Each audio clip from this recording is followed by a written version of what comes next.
السلام علیکم، کیا حال ہے میرے ناظرین اور میرے احترام میرے محترم۔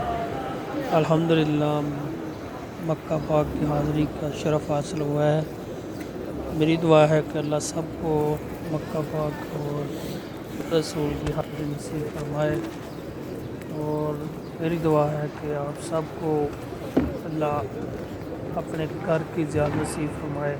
الحمدللہ بہت ہی پیارا موسم ہے اور بہت ہی زیادہ ابھی عوام بھی آنا شروع ہو گئی ہے۔ الحمدللہ ابھی ڈیلی 60,000 لوگوں کو انہوں نے ڈیلی عمرے کی اجازت دے دی ہے، تو الحمدللہ وہ کرونا کی جو تباہ کاریاں ہیں اس سے اللہ نے محفوظ رکھا ہے، اور انشاءاللہ بہت جلد مدینہ پاک اور کعبۃ اللہ کی زیارتیں ہر ایک آدمی کے لیے 24 گھنٹے کے لیے انشاءاللہ بہت جلدی انشاءاللہ کھل جائیں گی، اور سب کا شکریہ۔